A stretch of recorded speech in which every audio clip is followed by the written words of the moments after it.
announcements-wise, is one of the TAs really likes this description of A-star and other shortest paths algorithms. So you may find it interesting as well. It's got these nice interactive demos, and it's just an alternate perspective that a TA who has thought about these things many times really enjoyed. So here you can see a fringe and all that. So if you want to play around with that, might find it useful. Okay, so today we're going to be talking, this is a totally new lecture, a pretty interesting one, and I'm going to start by just pointing out we've done quite a lot of stuff. We're now wrapping up the second phase of the course, which was data structures. And if we think about all the things we've done, we had a very beginning, we spent a ton of time on Java, and overall we've gotten much better at programming, hopefully. We've seen Java, IntelliJ, JUnit correctness and timing tests. You guys have designed your own data structures where you've been able to combine things together to make, that is, to combine different data structures together to build other data structures. And you've been able to verify that they work, or at least, hopefully they work. We spent a lot of time on the asymptotic analysis of the runtime and space complexity of our algorithms and our data structures. We've talked about all these different abstract data types, like lists and maps and sets and priority queues and so forth, and lots of different ways to implement them. And we've now spent some time doing algorithms on graphs. So it's a data structure that admits really interesting algorithms. And so the question you should ask yourself now is, why? Why have I done this? Why have I spent, I don't know, however many hours, hundreds of hours at this point, I'm sure, on all this stuff. So why this specific body of knowledge, and why are there people out there that want to hire you? Not necessarily as programmers, but just they want you to have these skills. What do you think? Why this body of knowledge? Sure. Yeah. Way back.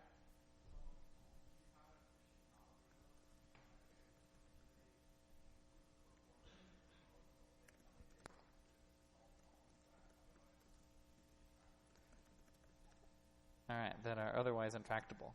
Yeah, so it's nice to be able to write code that is efficient. I agree with that. You can solve problems that are useful. And those problems, I guess, maybe it's more important to note that, let's see, so these, why is it being slow? Okay, yeah. So otherwise intractable. And these problems are real-world problems, like things that actually matter, like you're simulating, I don't know, biological systems or drug dosing or, I don't know, the physics of galaxies evolving. Who knows what else? What are some other thoughts? Why do people care about these specific things? Yeah.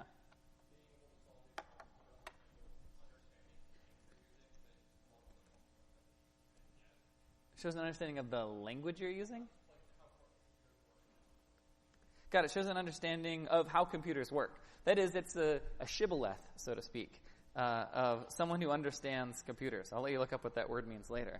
Shibboleth of understanding of computing. All right.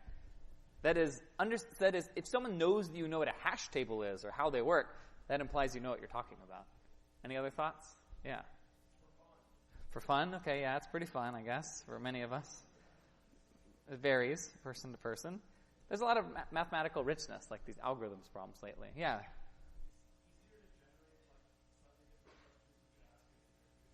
I see. Easier. Oh, for interview. Provides a common platform for interviewing for technical knowledge.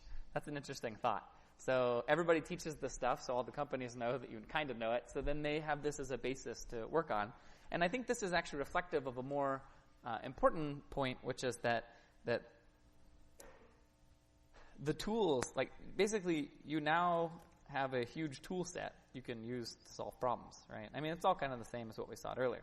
So just some reasons you might ask, why are we studying these specific things? I mean, it's partially about tool sets. It's partially about showing off that you know how computers work, how one can build systems, solve real-world problems. And I guess one other thing I want to mention is that I really think we're changing the way you think. Fundamentally, the way that you're solving problems now is different. I mean, ideally, hopefully at this point, you're starting to break down complicated problems into smaller ones. And since you have all these fancy tools like disjoint sets and whatever else, hopefully you recognize where they can be applied. Okay, so just kind of vaguely. All right. So we're going to refine these skills a bit, and I'm going to try and figure out why my computer's being slow. Let's find out. Is something slow? It's just slow. Oh, okay. Who's at fault? Well, Chrome's using a lot of memory, but nobody's using a lot of CPU. Okay, I don't know. Anyway, well, we're just going to live with it. Okay, so what we're going to do the rest of the day is we're going to solve some pretty challenging kind of A-level problems, mostly on graphs, just to practice and think about how we can solve problems. Okay, so remember we have all these different graph problems. We have path, shortest weighted path, shortest weighted path. Those are A-star, Dijkstra's, and so forth. We also talked about spanning trees. We had Prim's algorithm, Kruskal's algorithm. And so now we're going to start talking about just some other interesting problems. So let's imagine, all right, now finally I've set the stage for our day, somewhat lamely. Let's talk about a new graph problem, which is known as a topological sort. Okay? So the basic idea in a topological sort is we have a directed graph where each vertex corresponds to, let's say, a task, and each edge corresponds to a dependency. So you could think of maybe 0 would be 61A, so you've got to take that before you take 61B or whatever else. So you can think of 0 as 61A, 1 as 61B. In this case, they are strict dependencies. So unlike 61B, where you can also have taken CS88 or whatever else, E7, here we have just strict dependencies. Okay? And so what you want to do then is try and find an ordering of the vertices where you satisfy all the constraints. So for example, if you do task 7, that's not allowed. Maybe classes is not the best example. Maybe 0 is like, plug in the toaster. 1 is put the bread in the toaster. 4 is start the toaster, right? You got to do it in a certain order. So question for you then is, how would I find, given a graph, a topological sort? So an example of a valid ordering, a valid topological sort would be 0, then 2, then 1, then 3, then 5, then 4, then 7, then 6. If you look at that, you'll see that we're doing tasks in a good order. So I'll give you guys, a minute or so to think about where you'd start. It's actually a pretty hard problem, but give it a shot.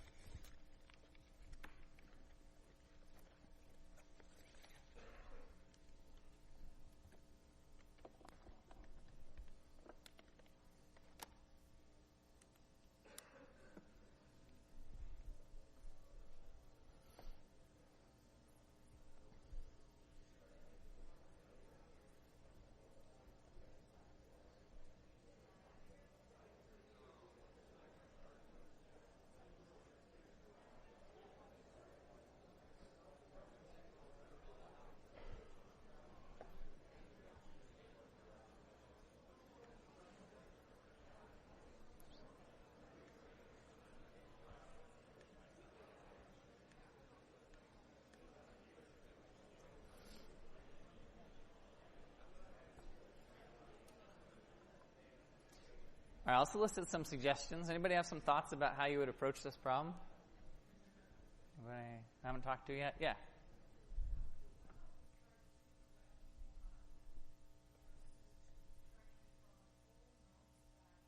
Oh, interesting. So start multiple breadth first searches. Multiple breadth first searches from vertices of degree, or we'll call that in degree 0. So the idea there is a vertice of n degree 0 is one that has no input edges. Those are great places to start. Okay, so let's think about this algorithm and see where it gets us. So if we do these simultaneously, I don't know, let's see what this algorithm gives us on this graph. I wonder if this works. Might. So we have 0 and 2. At that point, the next vertices we would get, we would collect, I guess, these in common, which would be like 1, 3, 5. Those are all together. Okay, I guess those all come next. Then we have 4, 6, and 7. Does this work? Are there any violations here? Looks good to me, that idea. Interesting. Let's see. I'd never heard of that algorithm before. I wonder if it works. Seems to work for this graph. I like that. It's a little ill-defined exactly what you mean by breadth first search from 2 start points, but it's actually not hard to adjust. Yeah.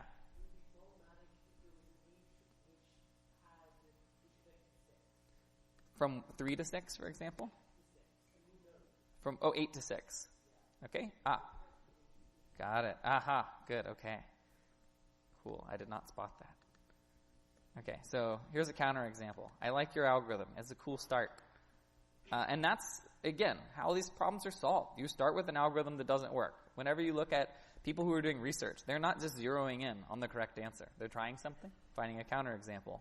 So if you do this, the danger is that 6 will end up, so this new graph, we'd have 0 to 8, and then 1, 3, 5, 6. And so things won't work out quite as well. If you're allowing any of the vertices to contribute. Yeah. So in this case, 1, 3, 5, 6. Well, it depends on the ordering. So what could happen is we would have, let's say, 1, 3, 6, 5 or something like that, right? Like the breadth first search might get to 6 first. We could construct a better counterexample, I bet. What's that? 8 to 7. Even better. Thank you. Okay, there we go. Okay, cool. So, All right, so in this newer graph that you've come up with, we would have 1, 3, 5, 7, which isn't so good. Yeah. Okay, but that's cool. I like that. Okay. Yeah.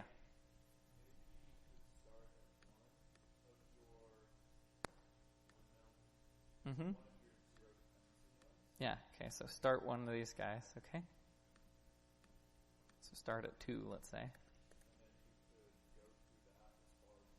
Go as far as you can get, which is what we call what? What's that algorithm called? DFS, okay? So you do DFS, so that would yield you, for example, 2, 3, 4, 7. And then, I guess, 5 after that. Wait, 2, 3, 4, 7, 5, 6. Yeah, something like that. Okay? So how is that useful? I mean, I think it is, but I'm just curious what you had in mind.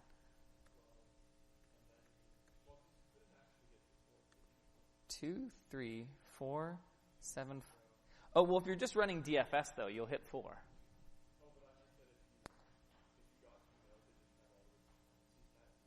Oh, I see. So you have DFS where it can kind of look back and check its dependencies. So maybe you can build an algorithm like that, but it's more complicated than you really need. This is actually a pretty good start. That if you do run DFS from 2, for example, there is a nice property that we get out of this thing. 2, 3, 4, 7, 5, 6.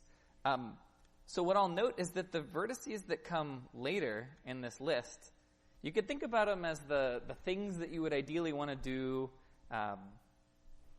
later, right? I mean, that makes sense.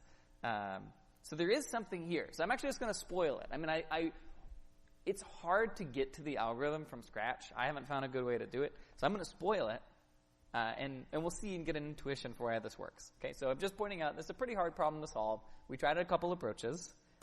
And so the classic approach to this is run a depth-first traversal from every good starting place. So you guys got that basic idea that 0 and 2 are good places to start.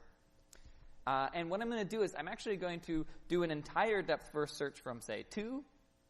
And then I'm going to do another depth-first search from 0. And I'm not going to clear the marked vertices in between. Okay? And we'll see why. I'm going to show an example, like a demo. And as I do it, I'm going to write down the DFS post order. That is the order in which I return. And I'll talk about the intuition for how this works. And then a topological ordering will be given by the reverse of the post order. Okay? It's simpler than those words made it sound. And so let's check it out. Okay. All right. So let's say we start at vertex 0. Why? Because it has in degree 0.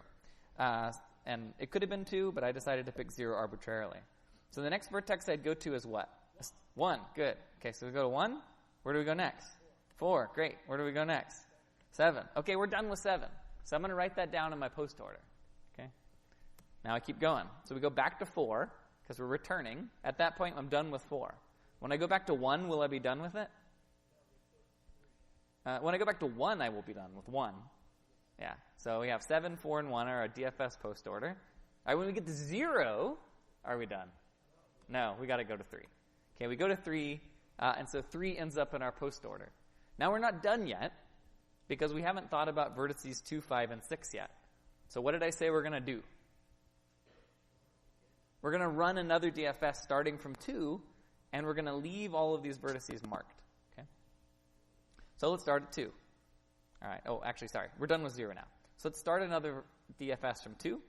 So we start at 2. We go to 5. We go to 6. We're done with 6. Where do we go back to?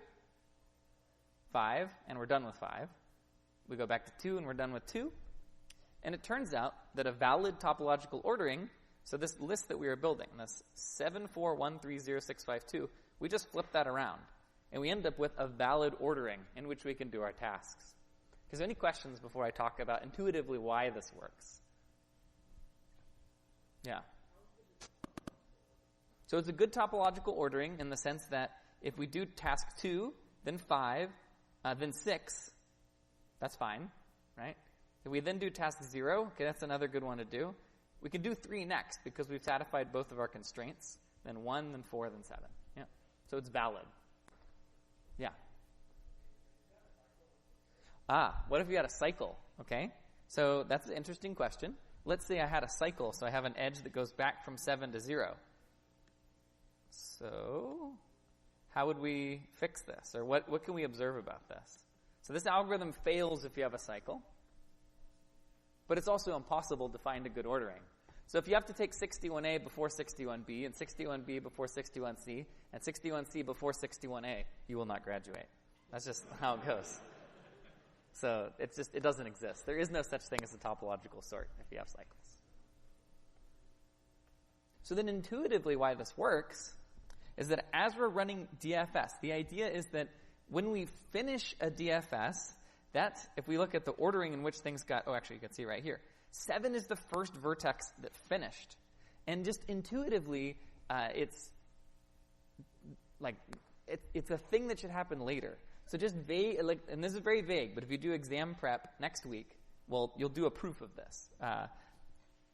But basically 7, because we finished early, you could think of these numbers that are at the front as the tasks that should be done later, because that's what DFS finished first. It's like the thing's deepest in the prerequisite chain. And so the natural thing you might do is reverse it. And it is not clear, and it should not be clear to you. Maybe it is, but it probably is not clear to most people that this is correct. And again, exam prep section will go through the details. Okay. All right. That's kind of a cute algorithm. Okay. Now, why is it called a topological sort? Well, it's because you can think of it as sorting the vertices. So the topological sort we came up with was 2, 5, 6, 0, 3, 1, 4, 7. So if I just take these vertices, I got ungroup. So if I take them and I drag them around, say like 2, no, okay, I got to ungroup again. But they aren't grouped. Okay, there we go. Okay, so here's 5. Okay, here's 6. Here's 0. It's going to look pretty ugly. Here's 3. Here's 1. Here's 4. And the way I'm getting this order is my topological sort down there. So I drag them all this way. And what you'll notice, if you look at the arrowheads carefully, what do you notice about them? They're all pointing in some rightward direction. So if you take this tangled web of chaos and you make it look nicer, this is the same graph. And so in this diagram, we have sorted our vertices so that they all point in the same direction, and we can manifestly see we have obeyed all of our constraints. All right, any questions about this? So graph algorithms, if you go into CS theory, it's very rich. There's all these problems that are basically run depth first search and do something along the way. In this case, it's write down the order in which you do the DFS post order. And in this case, we also restarted. One quick note I want to mention, too, about the term depth first search. I'm going to make a slide because I thought about this while talking. Depth first search. Be aware that when people say depth first search, they sometimes mean with restarts, and they sometimes mean without. So for example, when we did depth first paths for reachability, we did not restart. For topological sort, we restarted from every vertex with in degree 0. Okay? So just be aware that depth first search is a generic term that refers to both of those things. It's context sensitive. So if you ever ask a TA, does depth first search mean it restarts or not? The answer is undefined. You have to actually also say that. Yeah. That's a great question. Okay, so the question was, there's also, I'll make another slide for that one. Question. What is the runtime to find all vertices of n degree 0? Interesting thing I did not tell you. You don't have to. So another better topological sort algorithm is run DFS from an arbitrary vertex. If not all marked, pick an unmarked vertex and do it again. repeat until done. So you don't have to start at the n degree 0, but I don't want to go there. Yeah. So I think it's intuitive that you should start at the n degree 0 vertices, but you can actually start it anywhere. And as long as you do restarts, it works. It's kind of a surprising fact. All right, yeah.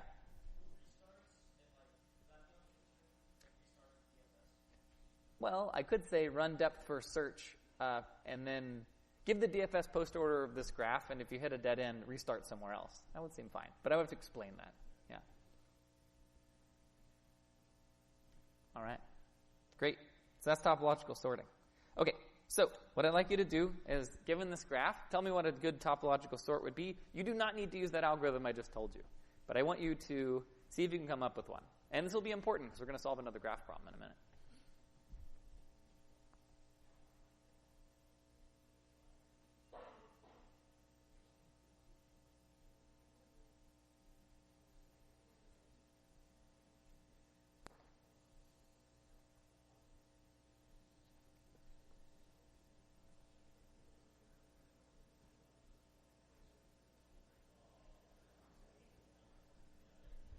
And again, you do not have to do the post order thing. You can just use your eyeballs if you want.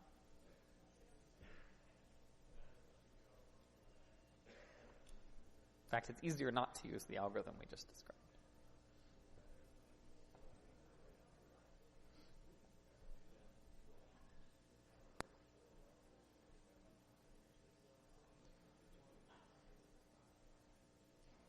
Okay, wherever you got, I'll give you an answer. 0, 3, 1, 2, 4, 5. And you can do the DFS post order if you want, but you can also just look at it. All right. Any questions about that? Okay. Why did we do that? Well, because we're going to talk about shortest path next in a minute. All right. Now, quick note, what someone mentioned earlier, what happens if you have a cycle, just so it's also on a slide that's here permanently. This only works if you have no cycles. And in particular, I'm going to introduce a term here that's really important, which is directed acyclic graph. And that's any graph which is directed and has no cycles.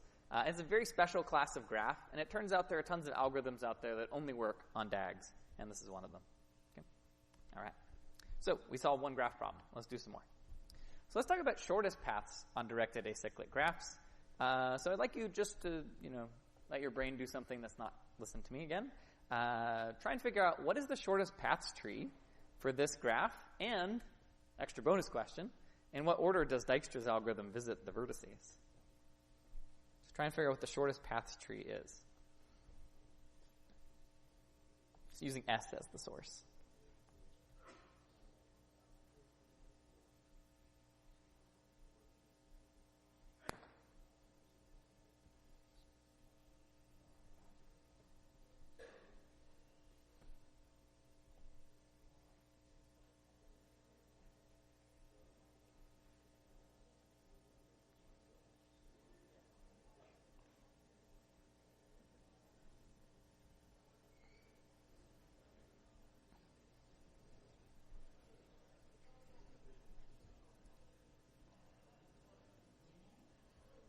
Okay, spoiling it.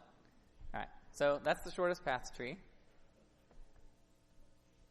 Assuming I didn't mess it up. Looks good to me. Okay, so that's the best possible path to every vertex. And the order that Dijkstra's algorithm visits the vertices is 0, 1, 3, 4, 5, 2. Keep in mind, that's the same distance. Well, actually, if you had to describe Dijkstra's in a few words, you would say Dijkstra's visits the vertices in what order? Yeah, closest to the source. Okay, so that's how I know it's 0, 1, 3, 4, 5, 2. Okay. All right. Now, if we allow negative edges, it turns out Dijkstra's algorithm can fail. So, for example, this graph I've put together here, this is Dijkstra's algorithm running, and this is just before it visits vertex 2. Okay. So at this point, we have a good shortest paths tree. Once we visit vertex 2, we're going to relax these two edges. Is minus 20 plus 7 better than 2? Yes. Okay, so we're going to change that value to minus 13. And so this value will be correct. It gets updated to minus 13. This edge, though, is it better to go 7 plus 1 to 8? No, that's worse than 3. So we're going to accept this edge. We're going to relax it and say the relaxation succeeded. This one fails. And so ultimately, what ends up happening once the algorithm completes is that the distance to 5 is wrong. Okay? So Dijkstra's can fail. In this case, it gives the correct edges, but it gives the wrong distance to value. And the problem is that it doesn't revisit this edge here. It never reconsiders that. Okay? So Dijkstra's with negative edges can fail. How do you fix it? Well, you can actually just revisit everything again. And I mentioned just out loud once, there exists a shortest paths algorithm, which is literally just relax all of the edges v times. And that's called Bellman-Ford. It's the simplest algorithm around. And it's guaranteed to work. It's slower. But I'm going to show you a different way. Okay? So you could say one way to fix this is let's just revisit some of the vertices, but I'm going to do a better way. Okay? All right, so everybody see what the problem is? Got a negative edge, we got the wrong value. Okay. So what I'd like you to do now is try to come up with an algorithm for shortest paths specifically on a DAG. That is a directed graph with no cycles. You should still use the idea of relaxing edges. That should be a good building block in your mind for how to solve it. And it's supposed to work even if there's negative edges. So I'll give you guys a minute or so to think about how you might do that. This is an easier problem than topological sort.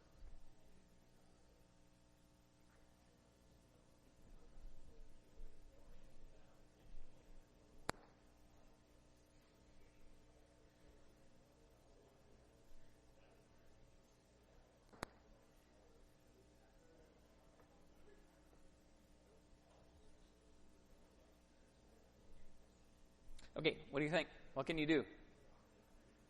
So Dijkstra's, you visit your vertices in the order of their distance from the source. What can you do here?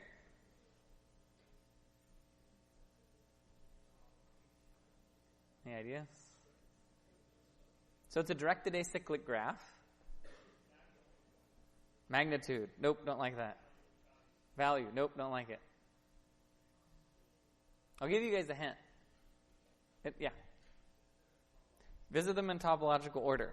So the basic idea is you just go through all the vertices in topological order, and when you visit, you relax all of its outgoing edges. And this will work because every vertex, you're only going to visit it once you've considered all possible information about it. You've handled everything upstream of yourself. Okay, let's see if I have a demo here. Yeah. So basically, the algorithm would look like this. Given a graph, first find a topological order. You guys did that. Okay.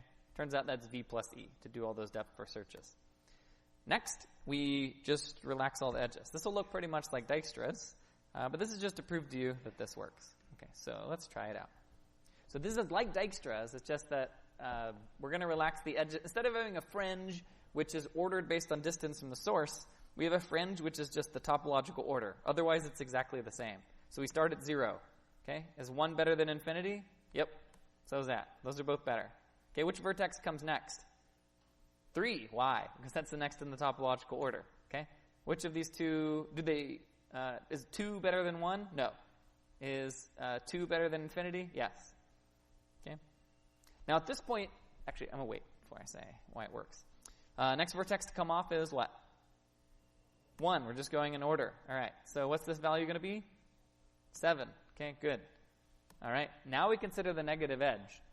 Now what's special about this compared to Dijkstra's is we're going in the order of kind of the order of the dependencies. So at this point, there's nothing earlier that could possibly, we've processed all possible upstream information of vertex 2. So we don't have to worry about any negative weird stuff happening. We're going in a direction, we're following the flow of possible information. So what's this going to become? Negative 13, okay? Next comes 4. All right, negative 13 and 1 is negative 12. So any questions about this algorithm? So it's cute. It exploits the fact that with the topological ordering, you don't need to think about what's upstream. Or sorry, what's downstream. Okay. All right. So that's pretty cute. Okay. So this runtime is v plus e. And a quick note, in office hours yesterday, someone asked me, if you're going to v vertices and relaxing all of the edges each time, shouldn't it be v times e? Because there's v vertices and e edges, and we're doing all of the edges every time there's a vertex. And the reason that is not the case is a reminder that when we say e, we mean the total number of edges. So here there are 8 edges. If you think of e as the average number of edges, I guess it would be v times e overall. but I don't want to go there. All right. Just a reminder, E is all the edges. Okay? So that's pretty cute. All right, let's do something weirder. So hopefully you found that not too intimidating. We're just going to keep going. Any questions about this before we continue? Yeah. This is called the DAGS shortest path tree algorithm. It doesn't have a cool name. So that's the directed acyclic graph shortest path tree algorithm. Yeah. All right. Let's talk about longest paths. Okay. So consider the problem of finding the longest paths tree from S to every other vertex. Now, one rule I'm going to say is we're not going to allow cycles. Otherwise, it's cheating because we could just go in circles. Like we could go 0, 1, 4, 6, 3, 4, 6, 3, 4, 6, 3, 4, 6, 3 forever. That's the lame problem. So we're going to restrict ourselves to simple paths, no cycles. And so, for example, on this tree, that is the longest. On this graph, the longest paths tree is as shown. Okay, I'm going to tell you two facts that might surprise you. One, there is no good algorithm to do this. Nobody knows of one. The best known algorithm is exponential time, which is very bad. That means if you have a graph of 40 vertices, you can't find the longest paths tree unless it has special properties. But if you generate a random graph of 40 vertices, you're never going to find, unless you spend, let's say 100 vertices. Not going to happen. That's too big. Second, this is probably the most important unsolved problem in math. Now that seems weird. You think you would have heard about this. You have, but I won't tell you. There's another name for this. Actually, anybody know? It's like the traveling salesman problem. Yeah. In fact, this problem, it turns out, is equivalent to a ton of other unsolved problems in math. That's why it's so important. But I'll save that for the last week of class. So I think that's interesting. That shortest paths, we just knocked it out in one day. No problem. Pretty fast algorithm. But longest paths, that's very hard. No human has found it. The best known algorithm that a computer can run is exponential, and it's very important. So I'd like you to solve it on DAGS. Okay? Now, if you solve it on general graphs, you'll be the most famous person of our generation, perhaps. But I'm going to have you guys try and just solve it on DAGS. Okay? I'm going to give you guys a solid minute and a half to think about this. And I'll give you a hint. You can use some of the tools from today. Okay, I believe in you.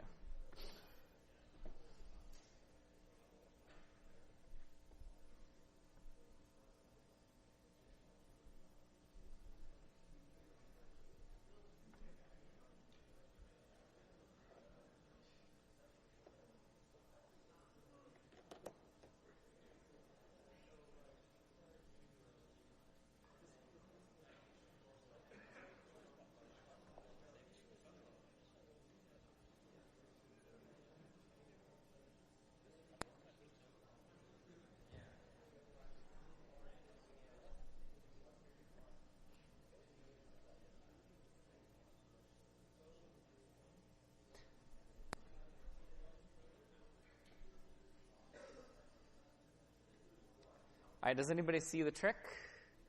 I'm going to try and get someone I don't usually hear from if possible. Sorry. Okay, go ahead. Yeah. Yeah. Yeah. Yep. Make the edges negative. Run the DAGS shortest paths tree. Flip them back. That's it. So given a graph, you form a new copy where the edge is flipped. You run DAGS shortest paths tree on G prime, our new graph. Then you just flip all the distance 2 values and you're good. Okay? That's it. So that's very cool. I think that's a really beautiful algorithm. All right. Now I want to make a quick note here. If you're somebody that has mathematical maturity, this phrase that gets thrown around in the department and in the world, I will say that this algorithm should just seem plainly correct. For those of you who are, like on the more mathematically mature end of things, there's almost nothing to say. It's like, well, we know that the DAGS shortest paths tree works on graphs with negative edge weights. We know that. And we also know that if we negate the sum of a bunch of negatives, then we get some positives. And there's really not a lot of meat to it. I mean, it feels like almost cheating. So you get scared. You're like, maybe there's some catch I'm missing. But the more mathematically mature you are, the more that you trust that this actually works. Now, one of the things I should mention is that this mathematical maturity, actually I'm going to click on this link. I didn't know there's a Wikipedia article about this until yesterday. It's really nice. So it's an informal term used by mathematicians to refer to a mixture of mathematical experience and insight that cannot be directly taught. Instead, it comes from repeated exposure to mathematical concepts. And it allows you to do, for example, it gives you the capacity to handle increasingly abstract ideas. So if you are somebody who is, math Olympiad, whatever else, yada, yada, yada background, then perhaps this just seems like, okay, I know this thing. It feels like things I've seen before. And for those of you who came in with less math background, these problems are a little scarier. Now, luckily for you, in 61B, this hasn't been a major focus of really pushing mathematical maturity. We've been focusing more on independence as a programmer. But if you go on to 16A, 16B, 70, 170, they're a little more focused on this. Okay? So I just want to throw that out there. That thing, the sort of ephemeral, like what is that some people can do that I can't quite do, or whatever, that I'm learning how to do? Where does it come from? Well, it's this repeated exposure. Just throwing that out there. I'll have more thoughts on this in a bit. Okay. All right. Exercise for later I think you might enjoy. Now, why is it doesn't seem like longest path should be hard on general graphs. So what I'd like you to do is try and solve it on this graph. Not now, but later. Just try and get an intuition for why longest paths is hard. It's a little subtle. And if you can't quite get it into your brain, then try Googling why longest path's hard. I think it's kind of a fun exercise, though you're working on midterm studying, so don't do it yet. All right. So some graph problems. We've got topological sort. We have our DAGS shortest paths algorithm. We talked about longest paths, and we don't have a good runtime for this. And DAG longest paths, we can kind of cheat. Okay. This brings me to my last official topic of the day, which is reductions. So this is a preview of what you'll see if you take 170. And it's a really nice idea. Okay. So the problem solving that we just did, it probably felt a little different than what you've done in the past. We basically took a problem, in this case a graph, and we pre-processed it. We turned it into the negative of itself. We then fed it to a different algorithm, DAG shortest paths, that produced a shortest paths tree for G prime, and then we post-processed it by flipping all the signs. Okay? Now this entire box, which had a pre-processing step, using some other algorithm, and post-processing, together it formed a new algorithm, which was DAG longest paths tree. Okay? Now this is an incredibly important idea in computer science theory, but it's something you do informally all over the place. If you take AI classes, it's a similar kind of thing, where I have a black box that I throw data at, and now it knows how to play Pac-Man or whatever, right? That's as you'll do someday when you do 188, if you do it. Okay, and so this idea is known as a reduction. Okay, so this process is known as reduction in CS theory. So and this is the way that I never liked the term, but I'm just going to go with it. So since DAG shortest paths tree could be used to solve, it was a late night. So since DAG shortest paths tree is a building block that could be used to solve DAG longest paths tree, the way that people talk about this is they say that longest paths tree reduces to shortest paths tree. It basically just boils down to shortest paths tree. Now I think the direction of the transitivity of the verb is backwards from what it should be, but that's how they do it. Now, as a real-world analog to this, imagine you want to climb a hill. There's lots of different ways to climb a hill. Like you can fly an airplane to the top of the hill. You can get shot out of a catapult or a cannon or whatever. You can ride a horse to the top. And so you could say, just so, climbing a hill, it just reduces to riding a ski lift. These are ways to solve it. Okay? So that's what reduction is informally. Okay? Now, we can give a more precise definition. The algorithms textbook used in 170, they define reduction, without going into too much math, as if a subroutine for task Q could be used to solve P, we say P reduces to Q. Now, I would have used something like, I will later use a verb that goes in the other direction and say, no, I'm not going to go there. Why not? I'll save it for later. All right. We can also define this idea formally, like what does it mean to use a subroutine to solve a task? You can read about Karp and Cook reductions. This is if you want to go really deep into CS theory land. It's not that bad, but it's far beyond anything I want to talk about. Okay. So there is a formal notion that has to do with Turing machines and da-da-da-da-da, and you could put this down really firm mathematical footing, but all you need to know is this diagram, basically. I want you to understand that this is a possibility for solving problems. Okay. Now, I want to give you, before we go, a richer example of reduction than just flipping some signs, because that's not so truly satisfying. So I'm going to give you just a couple of new problems you've never heard of, perhaps. This is called the independent set problem. And given a graph, an independent set is a set of vertices where in which no two of the vertices are adjacent. So in other words, I color some of my vertices white, some of them red, and none of the red vertices touch. Okay? So the independent set problem on this graph says, does there exist an independent set of size k? Can I find 9 vertices that I can color red so that none of those red vertices are touching? And so for here, this example, we have n equals 24. There are 24 vertices. In this specific crazy cool shape, if you run the independent set solver that might exist out there, this is one particular answer you might get. So you'll see that no 2 red vertices touch. Okay? So do you understand what independent set is? Okay. Now I'm going to tell you about another problem called 3-SAT. Another really important one. And today's a smorgasbord. I'm just trying to I'm not, on the midterm, I'm not going to be like, well, this isn't in scope for the midterm. But on the final, I'm not just going to assume that you know what independent set is and 3-SAT and all that. I'm just trying to give a survey of problems out there in the world. That's why we're whipping through so many. Okay? So 3-SAT is another problem which says, hey, I'm given a Boolean formula. So does there exist a truth value that you can assign to each of the Booleans so that everything ends up being true?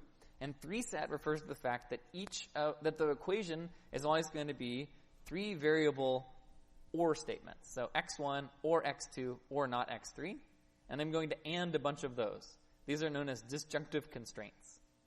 So for example, if I say x1 is true, what will x1 or x2 or not x3 be? It'll be true. So that one's true because of x1. This one's true also because of x1. This one's true because x2 is true.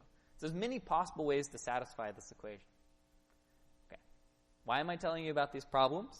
Well, it turns out that 3-SAT reduces the independent set. That is, given a 3-SAT problem you might want to solve, you can build a graph and ask if there exists an independent set and solve it. This is a very deep, this was a major paper at the time it was discovered, along with some other reductions like this. So this is really deep, crazy stuff to throw at you all at once. But I'll give you an example of how it works, just to give you a flavor, right? Again, I'm not expecting you to fully digest this. And this is something you would go on to learn in 170 or 270. But this is how you can show that 3-SAT reduces the independent set. So for every one of these 3 variable clauses, you form yourself a little triad of vertices. 3 vertices in a triangle, all touching. And you give them a name, corresponding to whether or not it's a variable or a variable's negation. Then you will add an edge between, so you add edges between those 3. And then you'll add an edge between every variable and its negation. So x1 is going to have an edge to not x1, and x1 is going to have an edge to the other not x1. And this, it turns out, will allow you to solve 3-SAT if you can find an independent set. Now, I've just gone through, again, we could have done an entire lecture on this. But this is a reduction. So I'd like to see if it helps sink into your brain a little bit. Okay, so even if you didn't understand all those details, trust me that given this equation, this is the appropriate graph. So what I'd like you to do now is find me an independent set, and then try and figure out how to post-process it to give you a set of variables you can assign. So give it a shot. I know we're going into really deep territory today, but hey. So find me an independent set. In other words, color 4 of the vertices red so that they do not touch.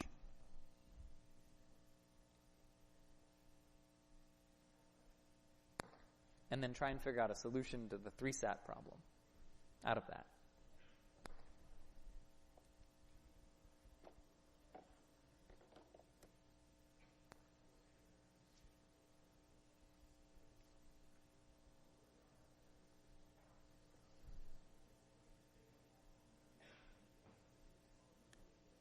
Okay. Someone give me an independent set. Pick one of these for me. X3, great. Okay, let's color it red.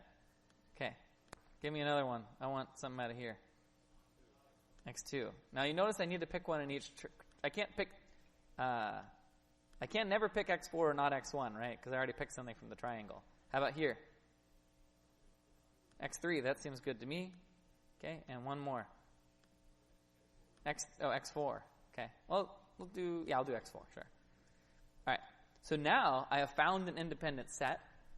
And so what do I do with that? How does that help me solve 3-SAT? Well, this tells me that I should assign x3 what? True. x2, what should I assign it? False. x4? True. x1? Doesn't matter. Okay?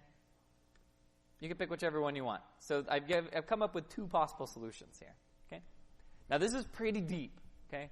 Again, I'm not expecting you to walk out of this room being like, of course, surely, it is so, Socrates. But it's a rich thing pointing out that here, if we look at the reduction graph, because independent set, if you had a solver for it, can solve 3-sat, we could do the following. So given, why does it look so weird? Who did this? What? It looks, oh, I see. Aha. Okay, I gotta make this wider. When one of you guys works at Google Slides, I need you to fix this for me. All right, thank you. All right, so if I wanted to solve a 3-sat problem, I can pre-process it into a graph, run it through an independent set solver. Unfortunately, that's exponential time, but whatever. Get me back an independent set, post-process it. There you go. Okay? So reductions are a really, really powerful idea. All right. Now, arguably, we've been doing something kind of like reduction throughout the course. You could think about abstract lists. They just reduce to arrays in some sense. Or percolation just reduces to disjoint sets. Now, those aren't reductions exactly, because it's not that we're just calling some simple little subroutine. So I think a better term for this would be decomposition, which is taking a complicated problem and breaking it down into little parts. And I would say that's really the heart of computer science. That's what matters. And I know that we've gone through a lot of really intimidating problems here, but I hope that you enjoyed being along for the ride and seeing what you could learn. And I would say, crucially, knowing the appropriate abstractions makes solving problems way easier. So I'm gonna close because I want to tell you about this guy. So James Flynn, who's heard of the Flynn effect? Okay, I'm going to tell you about it. He's going to tell you about it. So, okay. Here we go. I'm going to 1.25 this. It sounds bad. Oh, no. Oh, that's not good. Why does he sound terrible? Oh, well. Okay. Let's try. I'm going to do it. If not, I'm just going to have you watch it later. He sounds like a darn robot. Reading humans. Okay. Well, I'm going to summarize that. Okay. I'm going to do my version. So, this is hard because he spent all this time practicing. So basically, the theory, I'll let him talk behind me. Okay. So he basically says generationally, he's a guy who studied human intelligence over his life. And he's noted that people have gotten smarter, it seems. So if you look at IQ tests from way back at the dawn of IQ tests, if you score them based on modern IQ tests, they would only have an IQ of 70, which is pretty bad. And if you take our modern people and have them do the old scoring, we would have an IQ of 130. So the question is, are we way smarter than our ancestors? Is human evolution doing something crazy where people are just vastly more intelligent than in the past? And the answer, he says, well, he was curious like why this is. And so he says, really, the reason he thinks that there's a difference now is because of the much more powerful abstraction machinery that we have available to us today.